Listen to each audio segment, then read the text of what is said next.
Good morning, Knicks Nation. Today is Monday, the 3rd of May, 2021.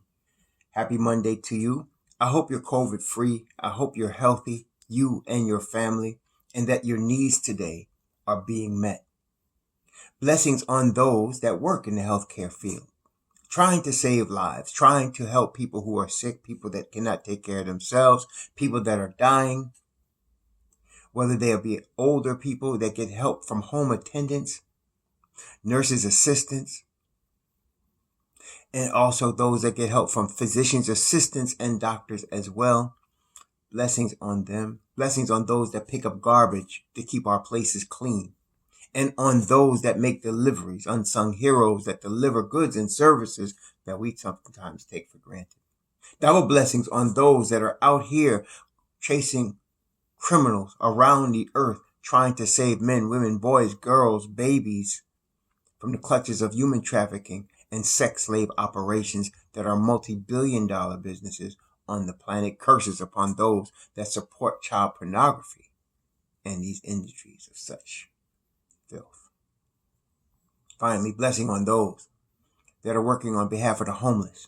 500,000 men, women, children, families, veterans, sleeping on streets, sleeping in boxes on streets, on park benches, in cars, and on grates of subways, in tents, on sidewalks, and millions around the world in even worse conditions. Blessings on those trying to help and on those people themselves, for theirs is the kingdom. Last night, there was a game in Houston, Texas, involving our New York Knicks. And the New York Knicks, see, if there had to be such a road trip that the Knicks are on, and this is the hardest part of the schedule for the Knicks from the whole season. It's a 6-game road trip through the best teams in the NBA on the Western Conference. If they had to have a schedule like that, it's good to start with a team like Houston. It was a good appetizer for us. Houston is the worst team in the Western Conference record-wise. One of the worst teams, if not the worst team record-wise. They are the worst team in the NBA. They will probably be in line for the number 1 pick, and they should be because of their record. They just come off on top of that. It was the second night of a back-to-back from the night before they had just played.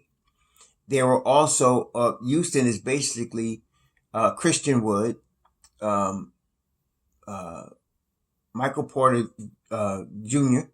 No, not Michael. It's not Michael Porter Jr., but Kevin Porter Jr. Excuse me, Kevin Porter Jr.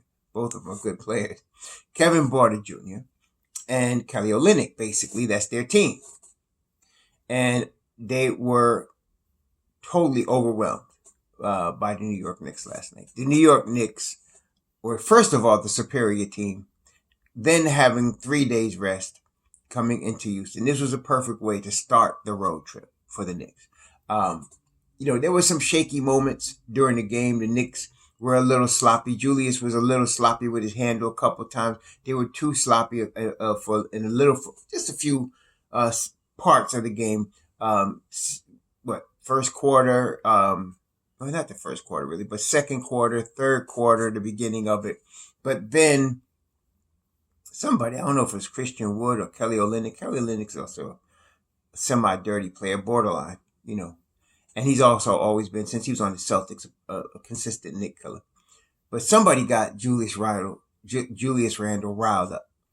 And before the third quarter was over, the Knicks were destroying, absolutely annihilating the Rockets. It was like a fight between, Mike Tyson and some, punching bag, or Muhammad Ali and some punching bag in his prime. It was ridiculous. They were just destroying them. They were up by as many as 30 during the course of the game.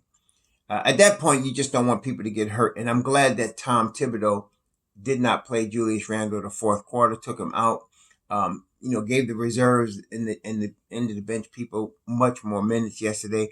Actually, Obi Toppin ended up getting 16 minutes. That was good for him. Actually, 17 minutes. That was good for him yesterday. He didn't score a lot of points. But it was basically, I think that was the most minutes he received, as a Knick this year. So in a regular season game. So it was good. You saw also, to me, I mean, Julius was Julius. I mean, 31.7 boards, 6 assists. He also had 3 turnovers, which is actually normal for him. 4 of 9 from three, killing. And, he's absolutely the most improved player in the NBA this year. There's some good ones. Now, Scary Terry can make a case for it as well, but no, it's Julius Randle. And so you could always say Julius Randle's MVP, but I'm also giving it to Derrick Rose, because Derrick Rose last night, 24 points, 6 rebounds, 4 assists, and a steal. He played an all-round game. He was hitting his threes. He was 4 or 5 from 3 yesterday. Getting to the rim, that floater game was on yesterday. And what I like about D Rose is that, just on a little nuance, he looks for Obi Toppin. He really, he's looking for Obi Toppin. One time they were on a break and he was deep in the lane, Rose, and he was right at the basket. And he was looking around. You wondered why. And then he saw Obi and he shuffled him the ball. He's looking to get Obi Toppin going, to get his confidence up. And that's a wonderful thing to see. Quickly, he scored 13, 5 of 9 from the field. He was 3 of 5 from 3. Another, outstanding game from him. They just played overall terrific team game yesterday. They outclassed Houston. This is a situation where in years past the Knicks would have a battle against a team that you expected them to beat, and they would either lose or have a battle and come out with a close win. Well, no, this new Knicks team with the new culture under Tom Thibodeau, Kenny Payne and crew, they destroy teams they're supposed to, and this was one of them. So this was a good start to the 6-game road trip. The Knicks are now solidly in the 4th spot of the East. As a matter of fact, the good news to me, I saw it, but I didn't want to say anything because I don't want to jinx the Knicks. But with 36 wins, the Knicks are guaranteed a 500 record, right? Because it's 72 game season. So they got 36 wins. So they're guaranteed a 500 record. That means they're guaranteed a winning record this year. We haven't had that since 2012, 2013. Okay, so when they won 54 games under Mike Woodson, but it's just good to be in this position after 17 win seasons, 21 win seasons, 23 win seasons. It's good to be in a shortened season, 36 wins, and they're 8 games above 500. This is what the cushion we wanted coming into this very difficult road trip that they're dealing with. So it's excellent to see. And so this is, I was personally a little celebrating myself, because I was now I know they're going to have at least a 500 record. Okay. Now, of course, we want more. So they played 64 games. There's 8 games left. 5 of them are on the road, 3 of them at home. Very difficult trip. And the real road trip starts tonight. It really starts tonight, because that's not, like I said, that was the warm up. That was the appetizer. That was a nice scrimmage to break the sweat coming off a little break of 3 days.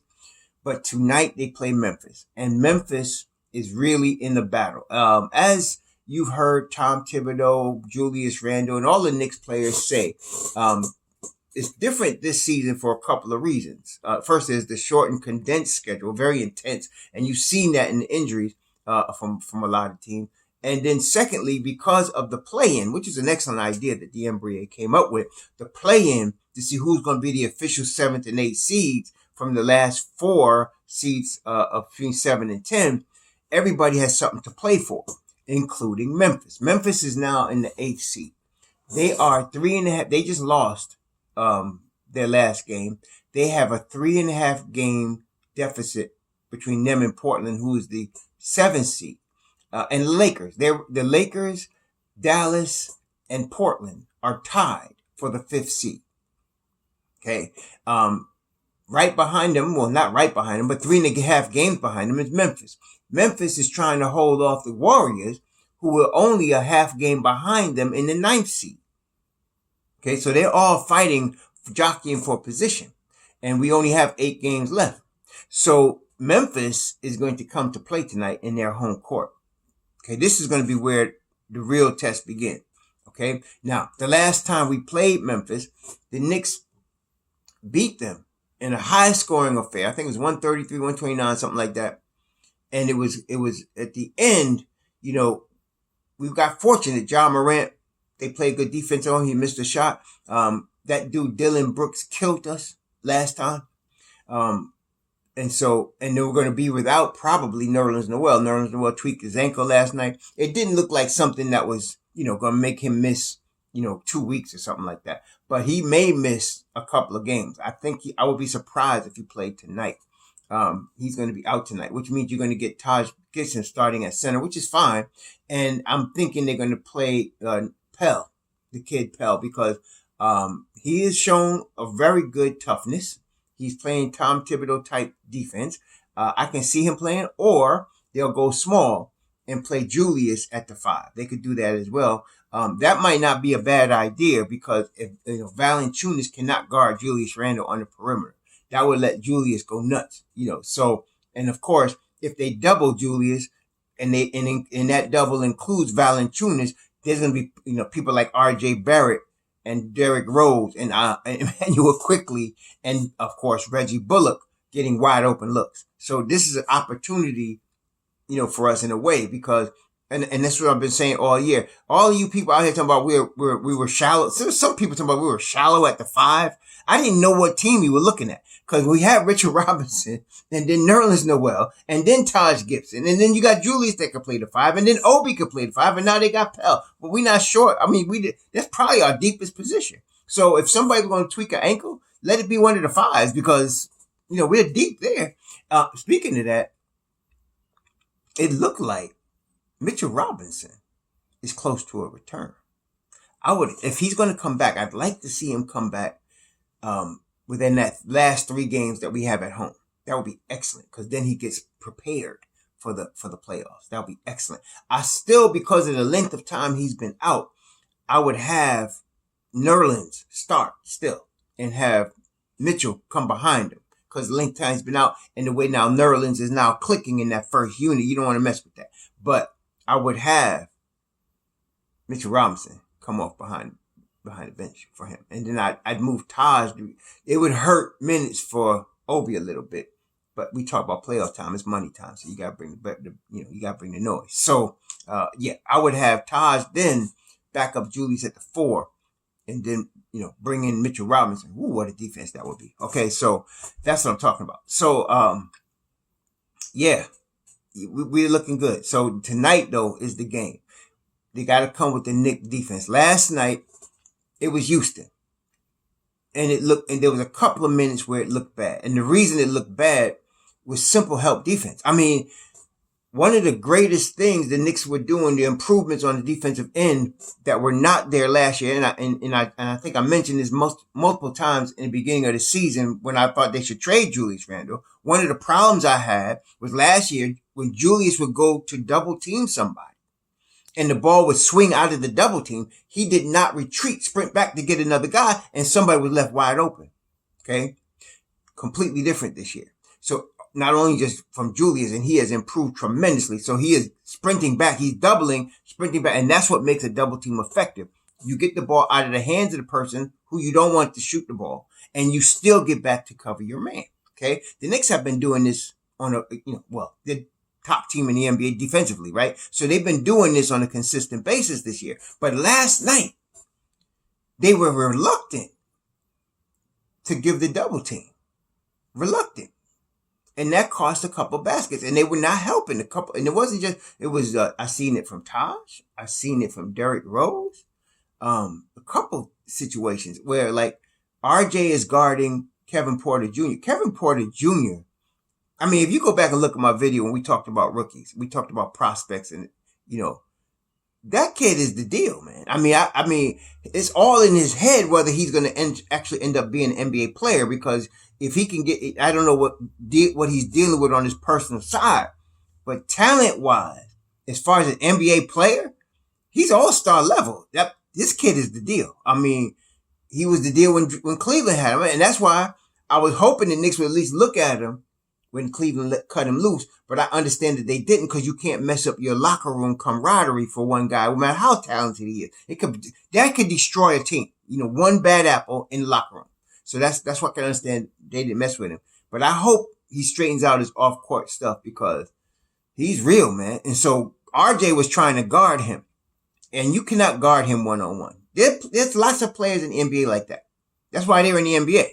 So here is Kevin Porter Jr. and RJ's trying to guard him. And RJ did a good job. See, when you're guarding a guy like that, it's a 24-second clock, right? By the time the ball gets over half court, it's probably 18 seconds left. When you're trying to guard a guy on that level, okay, offensively, you really want to get, if you can, 8 seconds that you can guard him. That's about it. Because you're not going to be able to stop guys like that for more than that, all right? That's why you get a double team. So last night, on at least 2 or 3 occasions, RJ's guarding this guy. The guy, he's doing a good job. And then the guy, of course, with his quickness, his speed, his athleticism, he gets by RJ. That's where they should have had the double team.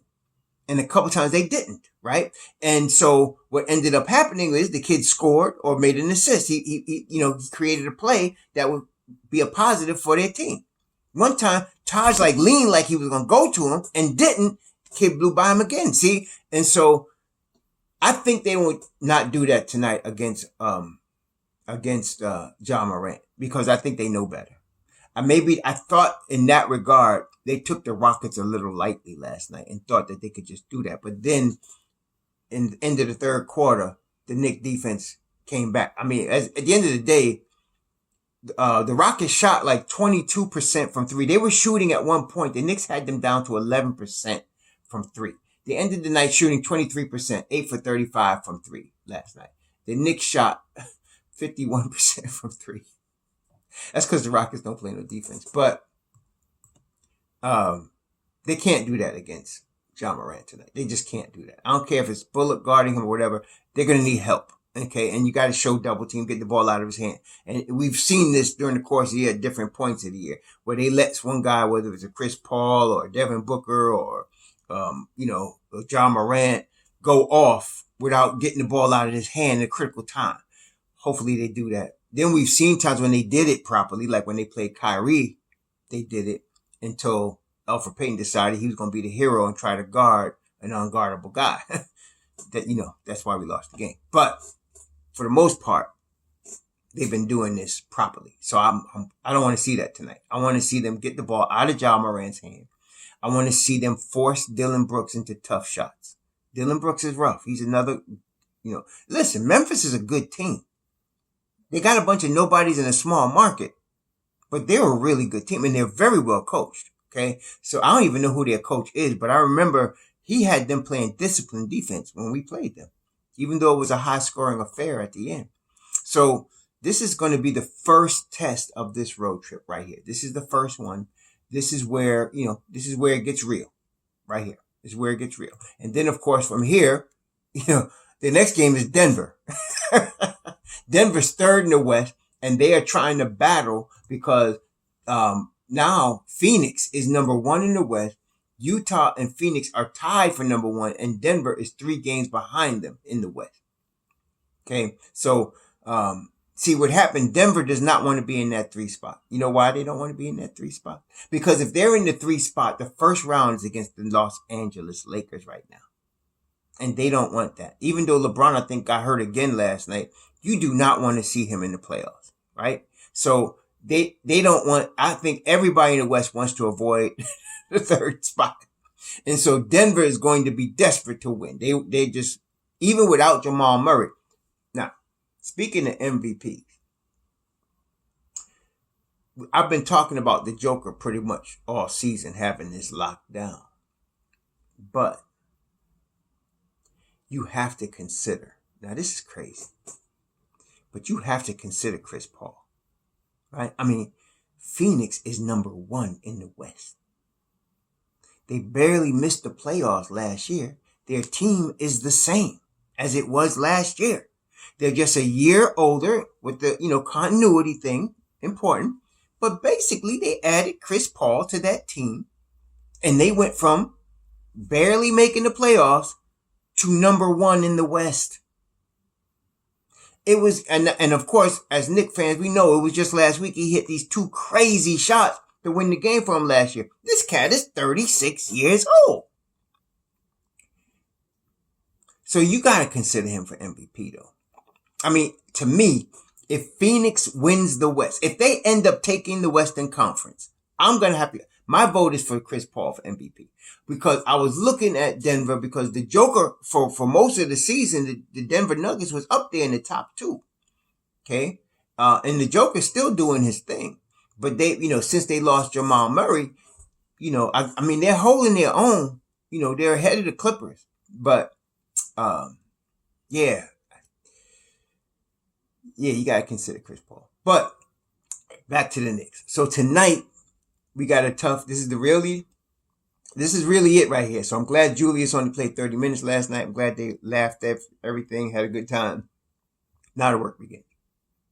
Okay. They're playing John Morant, Dylan Brooks.